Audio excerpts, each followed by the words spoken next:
gaudiest, the most violent, the lonesomest mile in the world.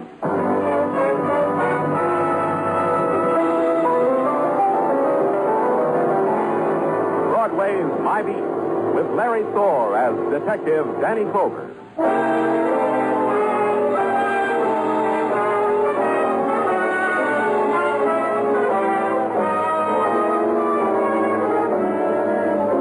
There are several ways to consider the moon over Broadway. It depends upon your job or the company you keep. You can hold somebody's hand and point to it. You can stand on a street corner and sneer at it. Or you can do it the way I did. Stick your head out of the window at police headquarters and try to focus through the haze laid down by the neon. I had just about focused when the interruption came. My name's Goodwin. They said walk right in. All right. Close the door. I never saw such a sight in all my life. Sit down, Mr. Goodwin. You really expect me to sit down after what I just saw? You really do? What did you see? A murder with my own two eyes. Sit down, Mr. Goodwin. You don't believe me, do you? I'll tell you, Mr. Goodwin, the statistics are against you. We get a dozen calls a day from eyewitnesses to murders. You see, I told you. Mostly they turn out to be nothing at all. Drunks, that sort of thing. I saw a murder. I saw a man strangle a woman. I saw his face. I saw her face.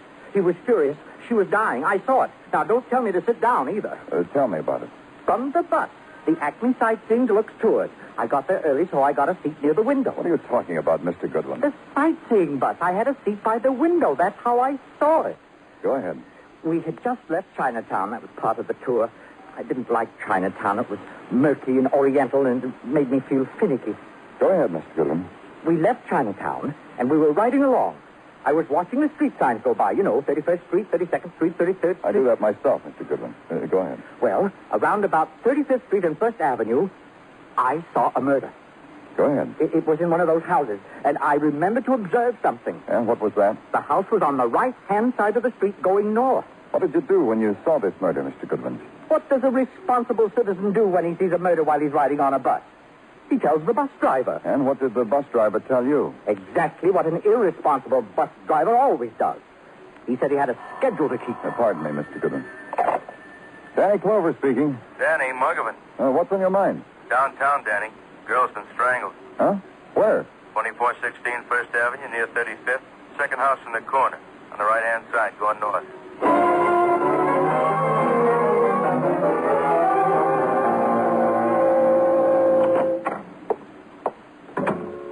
Danny? Yeah? Where are you? Back here, Danny, in the bedroom. Oh, hi, Danny. In here. That overstuffed chair facing the window. Like she was. Yeah. What's that, Madeline? People upstairs, noisy types, noisy plumbing. And another kid bouncing a ball on the floor. Sounds like a ball. Strangled. The bruises on her throat. Ripped dress. She's just a kid. 18. Music student from London, Iowa. You saw the piano in the front room. Yeah. Who was she, Muggavan? Kid who came to the big city to study music. Been here a month. Name of Ann Cornell. Anything? Nothing, Danny. The ball game's over. Few letters from home, Danny. Pictures of her mother and father. A couple of dresses, coats in the closet. All the ordinary things for a girl from a small town. Maybe the boys from Technical. How do you do it? How? How do you stand over a dead girl and haggle over a death? Tell me, how do you do it? Because I want to know. Muggavan. He called us, Danny. Says his name is Sandy McKay. Says he found a girl like that. You knew Ann, Sandy? Oh, get out. Please get out. Leave me alone with Ann. Just for a while. So many things that I never told her. Oh, just for a while, please. How old are you, Sandy? Oh, get out. 20, 19? Help us, Sandy. We want to find Ann's murderer. You'll help us do that, won't you, Sandy? What does it matter? She's dead. Ann's dead. You knew her back home in Iowa? No. Where? Where did you meet Ann? Through friends? Someone? It was at school. I was walking down a hall, and I saw her in one of the classrooms. I just went right in, right up to her, and talked to her. Everybody laughed. What school, Sandy? The Spence School of Music. She was studying piano there. My family wants me to be a musician. I hate it. But it was all right. Because all of a sudden there was Anne in a room. You found her here like this. Tell me about that, Sandy. We had a date. When I knocked, she didn't answer. And then I called, and still she didn't answer. And then the door just opened. I guess it was a draft someplace. It just opened. So I came in and... Oh, Anne! Hey, don't touch her. Leave him alone, Muggavan. Leave him alone.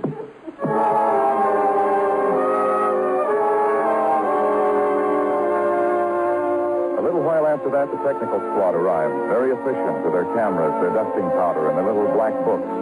Some time after that, they took Sandy McKay down to headquarters for further questioning. Then I went home to sleep.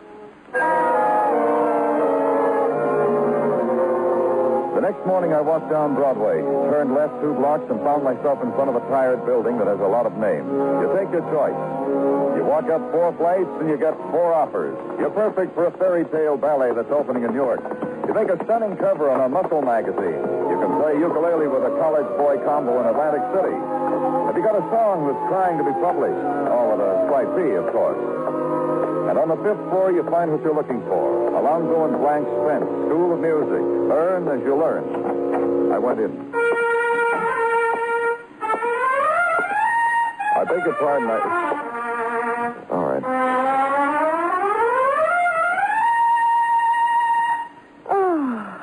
Trumpet playing like that gives me pimples. I don't know why, but... My name's Danny Clover. Danny Clover. Oh, you don't have to worry about that. We'll think of a fine name for you. Something that'll look good in life. Alonzo? Alonzo? Yeah. What is it, Blanche? Oh, another student, huh? What's your name, young fellow? He told me Danny Clover. You don't have to worry about that. I'm from the police. Oh, the police band, huh? Well, let's hold that for a little while. I want to talk to you about one of your pupils. Brass or string? Anne Cornell. Tell me about her. A very talented girl. Oh, she is a nothing. I don't care about her talent, Mr. Spence. I've come to tell you she's dead. I said she's dead. But how? Yesterday she was here. How? Murdered. Strangled. Oh. Poor girl. Oh, I'm sorry what I said, truly. I'm sorry. You said she was here yesterday, Mrs. Spence. At what time? In the afternoon, as usual. Every day, Mr. Clover. She was a talented girl. Oh, she really was, Mr. Clover. Did you notice anything about her yesterday? But she was happy since that boy... Sandy McKay? Yes. Since he walked into her classroom one day and started to talk to her. Since then, so happy. It showed. Her face, music. Oh, who'd want to kill her? We're trying to find that out. We'll help, won't we, Alonzo? Oh, of course. Anne Cornell enrolled a month ago. Paid for her tuition in advance. She came from... London, Iowa. London, Iowa. Thank you, Blanche. She came regularly for her instructions. She met Sandy McKay. She seemed happy. Oh, what else? Well, that's all we know of her, Mr. Clover. Nothing more than that. Nothing at all.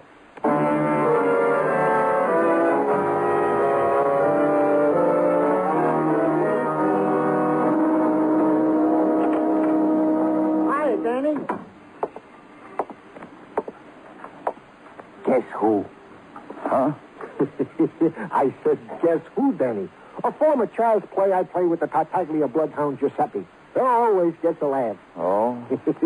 When the Tartaglia bloodhound responds to my humor like that, I just gotta up his ration of Strongheart.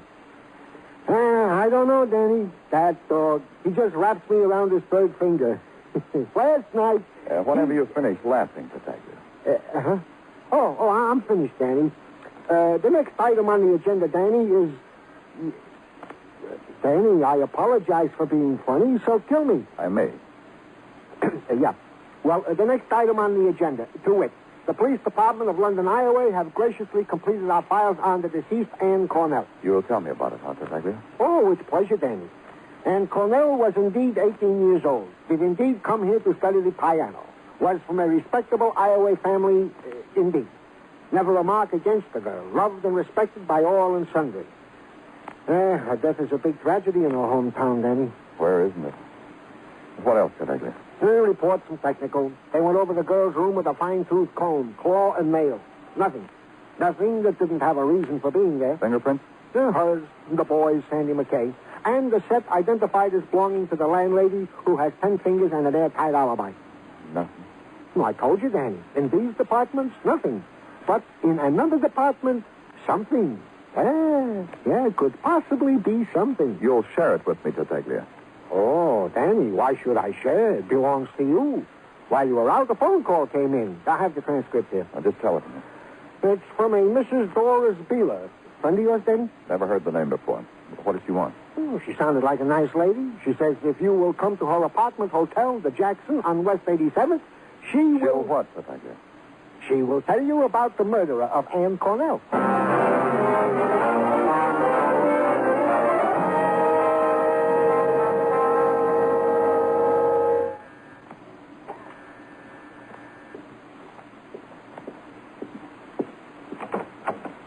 Yes? Mrs. Beeler? Mrs. Doris Beeler? Yes. What do you want, young man? I'm from the police, Mrs. Beeler. Danny Clover. I had word that you called... Oh, yes. Please come in, Mr. Clover. Thank you. The hallways in your city. They're so long and dark. No windows. I suppose it's because there's so little room to spread out here. This is my first time here, Mr. Clover. Oh? Yes, I'm from Iowa. I've never been away from home in my life. Except once when I was a little girl. Oh, please sit down, Mr. Clover. Thank you. You'll find that chair the most comfortable. They're all so ratty, but... You're from Iowa, Mr. Beeler. From London, Iowa? Why, yes, from London, Iowa. Born and raised there. And married there. To Mr. Beeler. I'm a music teacher in London, Iowa. How did you know? They told me over the phone you could tell me about Anne Cornell's murderer. Oh, yes. I can, Mr. Clover. I can. Oh, it's just the doorbell. I'll go see who it is and send him away, Mr. Clover. I'll only be a minute.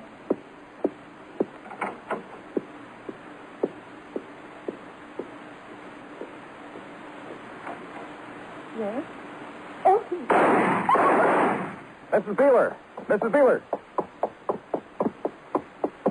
Mrs. Beeler, what happened? Oh, yes.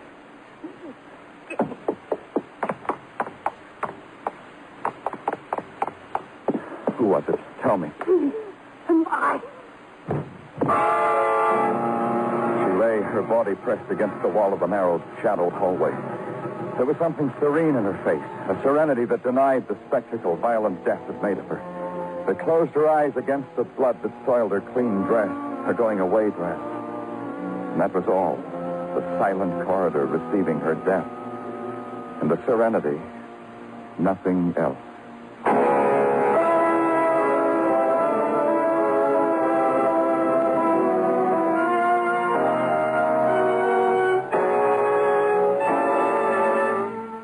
You are listening to Broadway Is My Beat, written by Morton Fine and David Friedkin, and starring Larry Thor as Detective Danny Clover.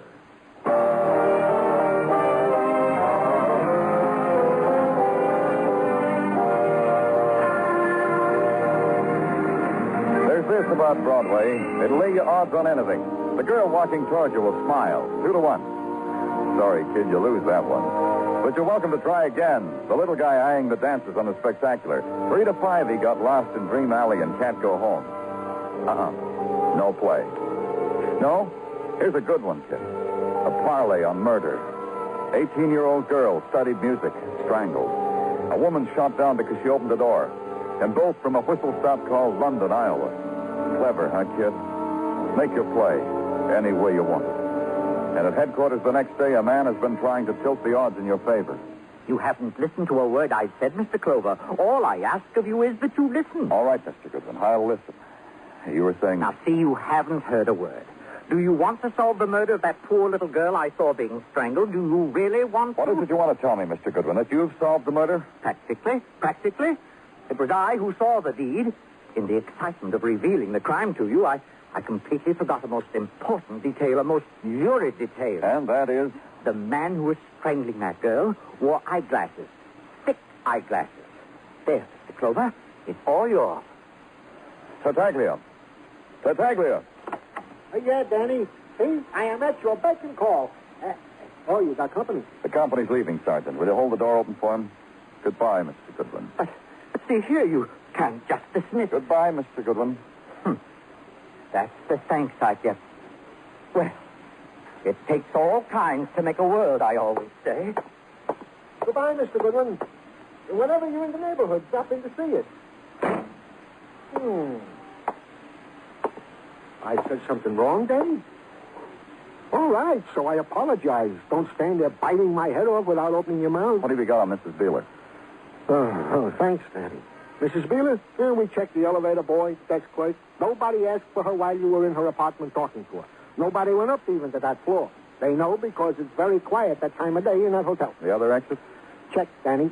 There's a service entrance in the back. Nobody saw nobody come in or go out. Mostly because they didn't bother to care if anybody came in or out. They admit the possibility that somebody might have, but then... All right. Well, Danny, you yourself asked me. I hate myself for it. What do you got on Mrs. Beeler from the London, Iowa police? What I expected. That she was a nice lady, known and respected by her neighbors. She was married to a Mr. George Beeler, a music teacher, who is at present out of town from London, Iowa. Mm-hmm. Oh, Danny, those small towns. You know, there's something so peaceful about them. Many times have Mrs. Tartaglia and I entertained the wanderlust to go to such a town. We even... Tartaglia? Yeah, Danny? You think the wanderlust can lead you back to your desk? Huh? I think it can. Go on, try it, Tartaglia. Close the door gently on your way out. Roger. We'll call.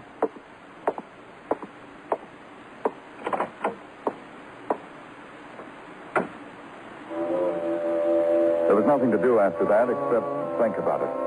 And the process didn't lend itself well to the old familiar scars and the gently falling dust of police headquarters. I went outside. I almost made it to the sidewalks of the civilians. The squad ruined it all. Pulled alongside of me and stopped. And the door opened and Officer Florio leaned toward me. Hey, Danny. Yeah? What do you want? Come on, Johnny. Homicide, 34th Street, east side, right in the subway.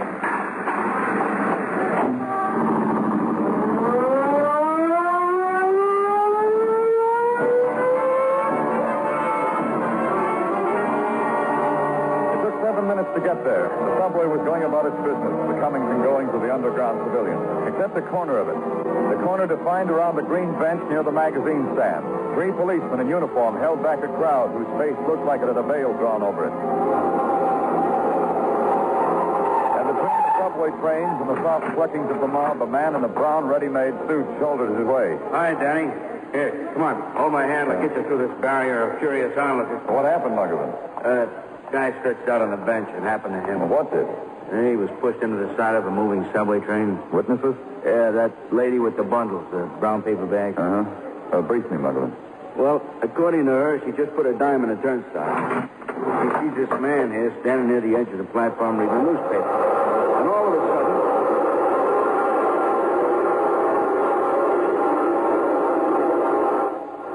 did you hear me, Danny? Yeah, try it again. Yeah. Well, anyhow, a guy walked up and backed up and pushed him against the train. The guy ran before anyone knew what happened. The man on the bench, identification? Oh, yeah, plenty of that. Hotel key, driver's license, social security card, large card. It works. Yeah, okay. Who is it? Get it right here. Name is Arthur Walker, a traveling salesman of shoes, employed by the Black Parrot Shoe Company. A letter in his pocket indicates he was here on a buying trip. Where did he check in? Anything on that? Yeah. Vickers Hotel on 47th Street. I know the place, Danny. Respectable. Did you find out where this Arthur Walker came from? I've been itching for you to ask me, Eddie. Arthur Walker came from London, Iowa.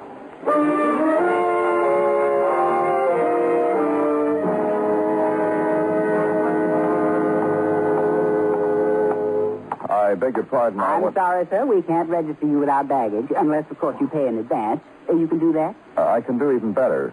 Look. Oh, a policeman? That's what the badge says, doesn't it? I'm quite nearsighted. You might be from the gas company. Yeah, I might. You had a guest here, Arthur Walker. Oh, he's one of our most desirable clients, Mr. Walker is. Whenever he makes a buying trip to New York, he comes to our hospital, the Vickers, in the Vickers chain. Had a guess. But we still have him. No, he's dead. Murdered. But that's shocking. Positively shocking. Poor Mr. Walker. He was always so generous.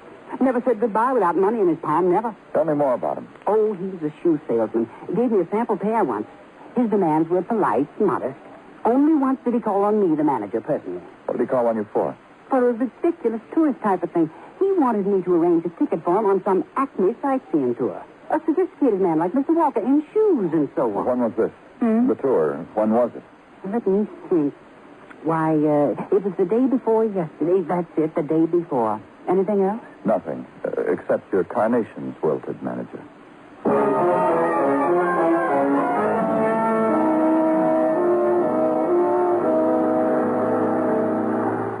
Hey, Danny, I'm enjoying myself. Yeah, I'm glad you are, Muggavan. This Acme bus tour up nooks and down the crannies of old Manhattan is a revelation to me. I'm enjoying it, but I don't get it. 2 men we know of took this ride. One saw a murder. Another got pushed in front of a subway train. Maybe somewhere... You're right, ladies and gentlemen. We see the edifice known as the Radio City Music Hall. The fact to remember about this place is that in the lobby there is a mechanical boy that once an hour sings the song of the Mexican Nightingale, the original Spanish language. Also in the lobby there are many...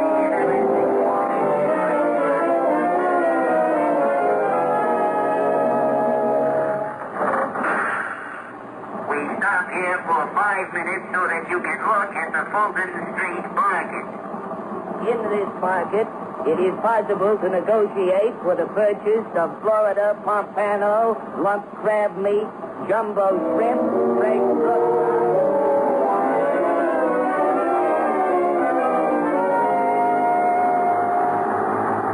It's just a coincidence, Danny.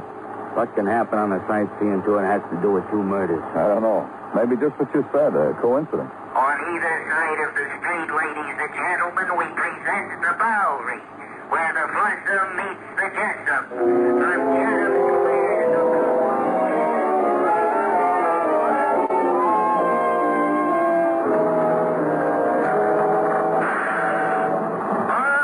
All out for dreamy Chinatown. We will have a 30-minute stopover here. We too, Danny? Sure.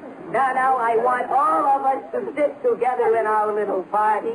Acme Tours, by special arrangement with the shopkeepers of Chinatown, has arranged a delightful side tour, during which you will be able to buy valuable and rare examples of Oriental art at wholesale prices. Please follow me. We too, Danny? Just you, Muggavan. Huh? Uh-huh. How long do you think it'd take to get over to the house where Ann Cornell was strangled, to 1st Avenue and 35th? By subway? Maybe 7 minutes? Yeah, about that. That'll give a sightseer plenty time to commit a murder and get back here to become a sightseer again. Wouldn't it, Muggavan? Huh? Wouldn't it, Muggavan? Enjoy Chinatown, kid. I'm going to try it.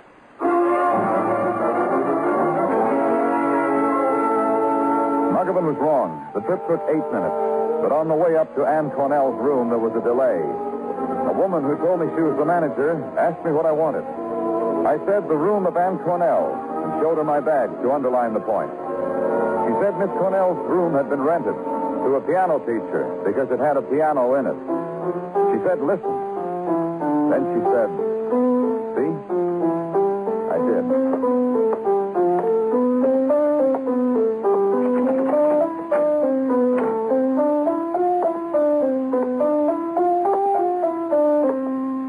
The music teacher sat there.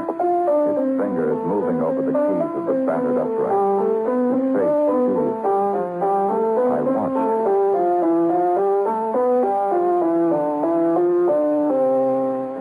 That's the way it should be played, Anne. See? I'll play it again. See how easily I do it, Anne?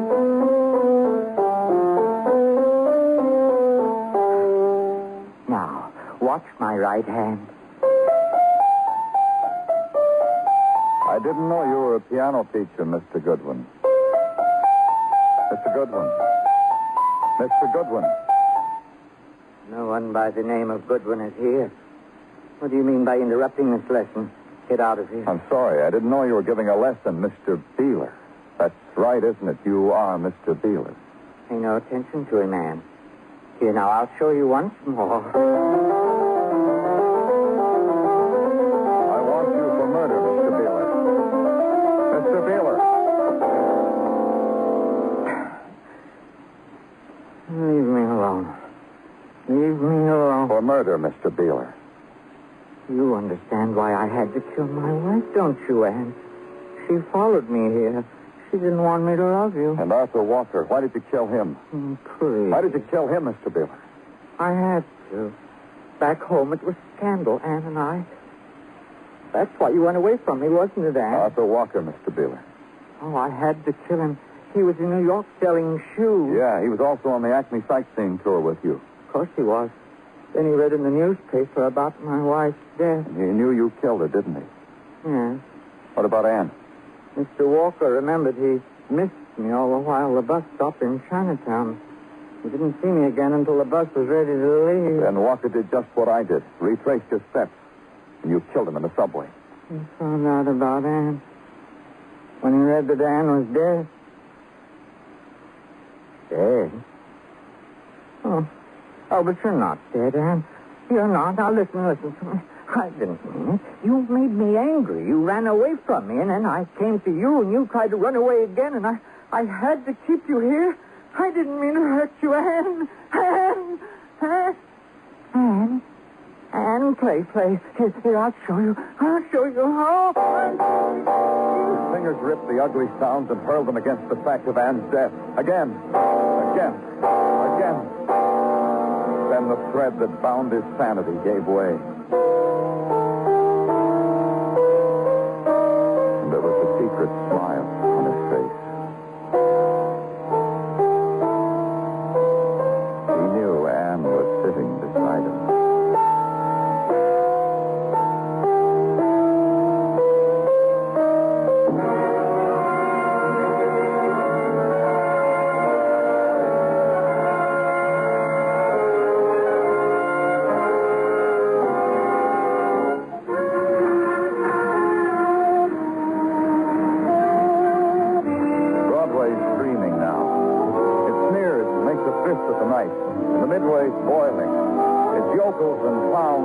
Jack in the Box with leaps from dark doorways.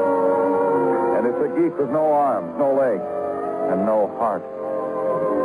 It's Broadway, the gaudiest, the most violent, the lonesomest mile in the world.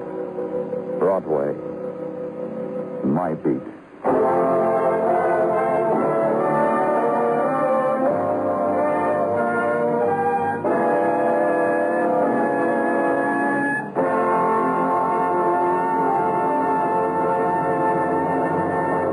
Broadway Is My Beat stars Larry Thor as Detective Danny Clover with Charles Calvert as Tartaglia. The program was produced and directed by Elliott Lewis. The musical score was composed and conducted by Alexander Courage. Included in tonight's cast were Joseph Kearns, Norma Varden, Florence Robinell, Jack Kruschen, Sam Edwards, and Bert Holland.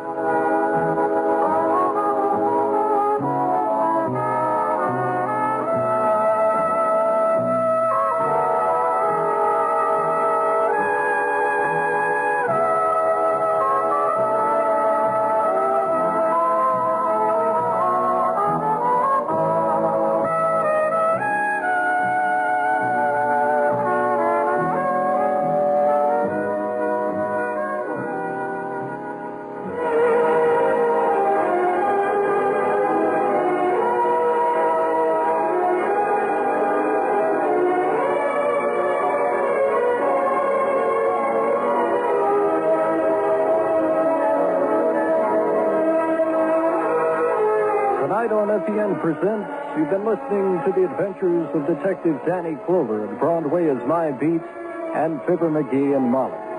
Join us again Monday night at 9:05 once again for EPN Presents. This is Air Force Sergeant Bart McCormick.